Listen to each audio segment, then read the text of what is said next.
Hello and welcome to Google Classroom, logging in for the first time as a teacher.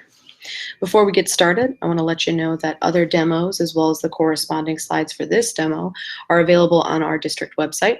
You can navigate there by going to this link directly, or you can, from anywhere on the website, access the Helpdesk page with this link here at the top, and then you can select the subpage how-to videos and then Google Classroom to take you to a list of other videos we have for teachers, as well as a video for students.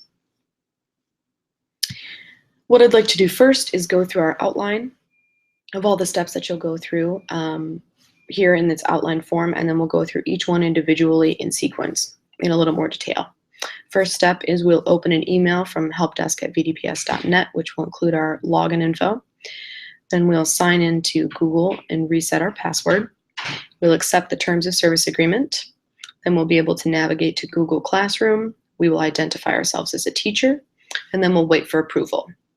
Start from the top. Step 1, open email from the help desk. The tech department sends you an email once your vdps.net Google account is ready to use. This includes your account name syntax, as well as your password, which is temporary, and you'll need to change it during your first login. So it would be a good idea to decide what you want your password to be before you go through this step. The only thing to know as a requirement from Google is that it must contain a minimum of 8 characters. It can contain 12 or 18 or 20 characters. It just has to be a minimum of 8 characters. And the characters that they allow are all ASCII characters, which include uppercase letters, lowercase letters, numbers, and some symbols. Another note is that your Google password can be set to match your Van Dyke account password. However, it currently is not set to that, and that's because the help desk doesn't know your password. But you are able to set your Google password to match your Van Dyke account password as long as it meets Google's requirements. Some people might choose to do this to simplify things. So let's take a look at that email. The subject should say something like your Google Classroom account. You'll see here that it was sent from Helpdesk, and then it was sent to our test user. And the email basically says, hey, you have an account. Here's the information. Got your username. For the purpose of our test user, it is lastname.firstname@vdps.net. And it's important to note that when you're logging in, although you're signing in at google.com, you'll need to make sure that you include the suffix of @vdps.net when logging in, because it is a Van Dyke domain within the Google family of applications. So make sure that when you copy and paste your username when you go to log in, or when you remember and type it in on your own, that you make sure that you include @vdps.net. The temporary password that's sent to you should be the same across the board. It should be the same for teachers and for students to simplify things for everyone. Since you have to change your password during your first login, having everybody start with the same password is the easiest way to do it on an administrative side of things. Then the rest of the email will let you know kind of the same things we're going over in this presentation, which is to let you know where you can sign in, which is google.com, let you know that you got to change your password, and let you know what your password requirements are. So the next step is to get signed in. We'll go to google.com, we'll find our familiar landing page here, and we will select the blue sign in button on the top right-hand side. That will take us to the default sign-in when you've never signed into a Google account before in this browser. In this instance, I'm using Chrome. And I'm going to sign in with my test user here. So I've got bluth.michael. And remember, I've got that important suffix, which is @vdps.net. I'll select next. And then I'll get asked for my password, which I will enter, which is that pass1234. And I will choose sign in. Once I do that, it's going to automatically prompt me to reset my password. And this is where choosing your password ahead of time is really going to come in handy so that this doesn't time out and you don't run into any errors. So we will choose our new password. We'll enter it 2 times and select change password. Then it will take us to the terms of service agreement, which basically lets you know what your account name is and that you have access to Google services, but that they're managed by your vdps.net administrators, which in this instance would be your Van Dyke technology staff. After that, we have the ability to do whatever we want. Our account is set up and we will be signed into Google. For the purpose of this demo, the next thing we're going to want to do is navigate to Google Classroom so we can get started as a teacher. You can navigate directly by going to classroom.google.com, or you can type in Google Classroom into the Google search URL, and this should be the first suggestion that auto-populates. When we land at classroom.google.com, this is what we'll see. We'll see this landing page, and we can see here at the top that we are signed in right now successfully. And this landing page, you will only see the very first time that you navigate to classroom.google.com. Once you've been able to get your user account set up completely, you'll never see this page again. So if you're seeing this and you're logging in for the first time, you are on the right track. We'll look here at the bottom on the left-hand side here. It says we are signed in as Michael Bluth, and it wants us to make sure that we're logged in with the Google's Apps for Education account. If you're not, you can select that gray sign out button to sign out of the account, sign in as the correct account, and then start this process over again. However, we are signed in as the account that we want to use, so we can leave that. The next thing to take a look at here is, as we mentioned on the slides previously, we have to identify ourselves. We have to let Google know if we are a student or a teacher. So in this instance, since we are a teacher, for this example, we are going to select the teacher button, and it will take us to this page. And what it also does is it adds us to a list, which we'll go over in just a second here. So it will take us into the new interface for Google Classroom. And again, this is the way that you're going to see it the first time that you're logging in. Once you've been able to get things set up and once you've been able to create or join your first class, it will look a little bit different. We'll be able to cover that in later videos. But what will grab your eye right off the top is it'll say join your first class. So when you're on that page, you'll go to the plus button and you'll expand that and choose create class. Since we're a teacher, because we want to get started and we're anxious, we'll select create class, and what we'll run into, boom, is an error, and it will say get verified by your admin. To continue, ask your admin to verify that you're a teacher, and we'll select OK. And the reason for that is because we're waiting for approval. So when we identified ourselves as a teacher on this slide here, what it does is the teacher Google accounts are automatically sent for approval when a teacher identifies themselves as a teacher during Google Classroom first time access. So what this means is when we signed into Google and set up our account, and then we navigated to Google Classroom and identified ourselves as a teacher, what it did is it added us to a list of pending users requesting access to join the Classroom Teachers group, which we'll go through in another video. But basically what it does is it lets the VPS.net administrators for Google let us know that you've said, hey, I'm a teacher and I'd like to be recognized as a teacher so I can create a classroom. The tech department approves all teachers as members of that group and does not automatically let people join that group. And that's so that we can limit classroom creation to verified teachers. And this just keeps things in a nice uniform way.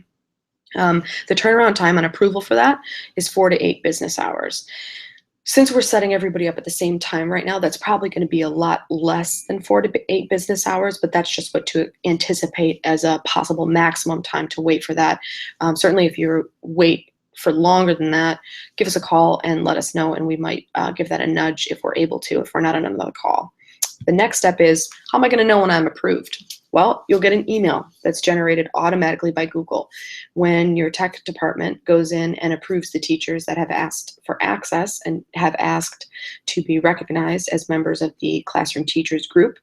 Google will automatically generate an email to you and let you know that your request to join has been approved. It will come from classroom.teachers@no-reply.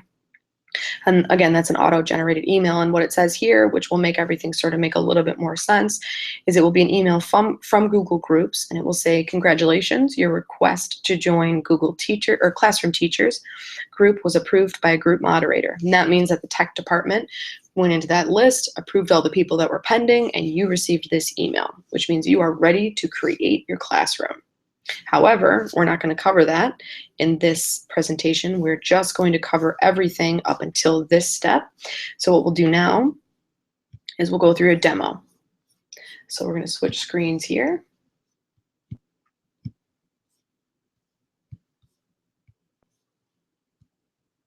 There we are at Google.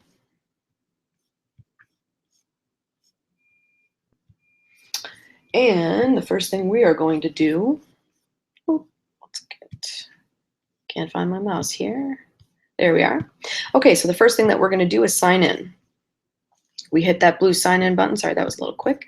So when we are on google.com, as you can see here in the address bar, we're going to select that blue button that says sign in. And it's going to take us to the image that you saw previously on the slide. It's going to ask us for our email address. So we're going to type in that test user account and select next. And it says, hey, I know that email address. What's your password? And we're going to enter that pass1234, which is everyone's default password. And then one other thing worth mentioning is that by default, because Google tries to make things as easy and user-friendly as possible, what it's going to do is it's going to check stay signed in by default.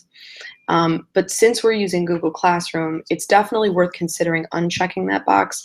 The reason for that being, if your workstation is signed into Google Classroom and you walk out of the room, if your workstation is not locked, or if it has not, the login session has not timed out and gone to the Control-Alt-Delete lock screen by default, technically anyone would be able to go up, including your students, would be able to go up and access your Google Classroom, and if with a couple of clicks they'd be able to change a grade. So it's definitely worth considering not checking that box, but you definitely have the option if you if you choose to do so. So we've entered our password. We're going to select sign in.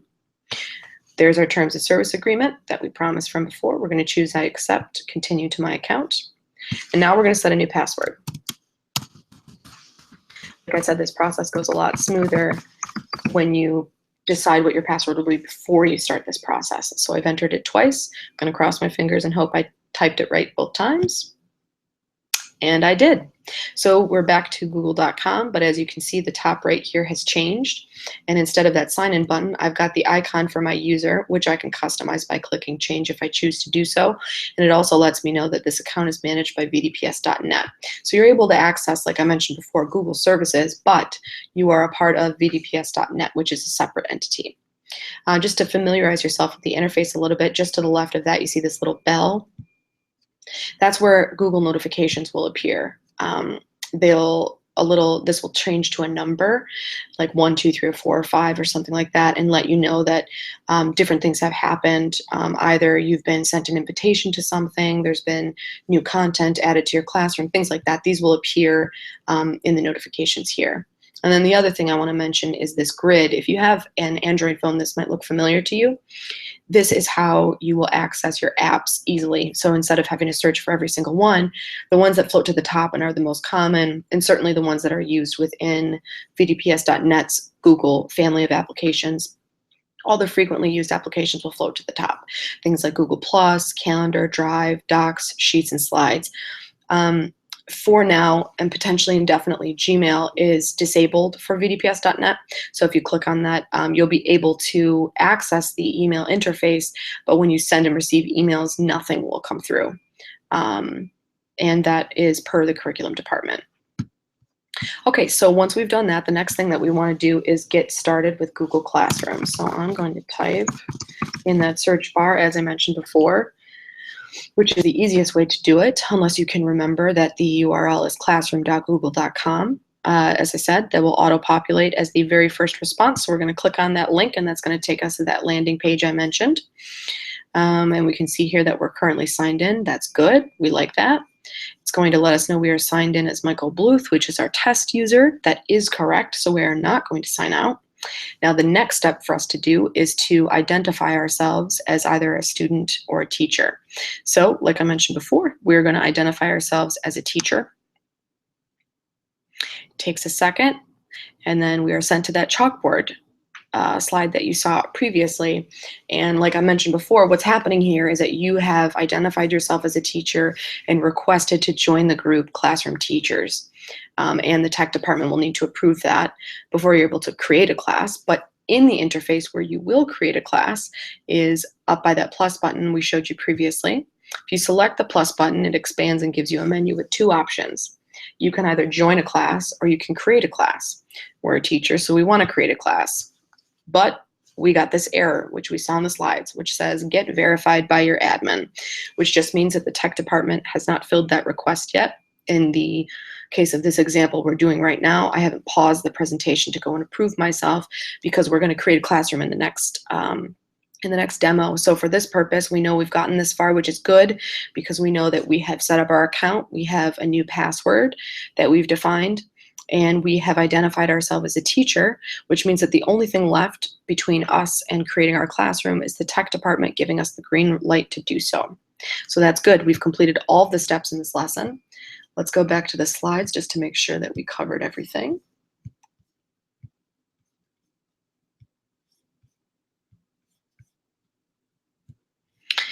Okay, so we opened our email from Helpdesk, we signed into Google, we reset our password, we accepted the terms of service agreement, we navigated to Google Classroom, we chose teacher to identify ourselves as a teacher, and now we are waiting for approval. So until you get this email, which lets you know that you've been approved, the next thing to do is to just kind of think about some things that you'd like to do. I'd recommend checking out the next video on how to create a classroom while you wait to get some ideas of what you'd like to prepare content-wise before you can actually go through the motions of setting this up. And just another reminder, we have other demos and the PDF versions of the corresponding slide presentations on the Helpdesk website. It's at helpdesk/how-to-videos, or you can navigate to it anywhere on the website by going to Helpdesk, the link at the top here, and then selecting the subpage how-to videos and then Google Classrooms for the displayed list of videos and slides. The video icon is the one next to the video, and the PDF is next to the slides. If you have questions that aren't covered in those demos and/or some ideas, comments, things like that, any sort of feedback, you can call us directly at extension 123, or you can shoot us an email at helpdesk@vdps.net. Thanks and have a great day.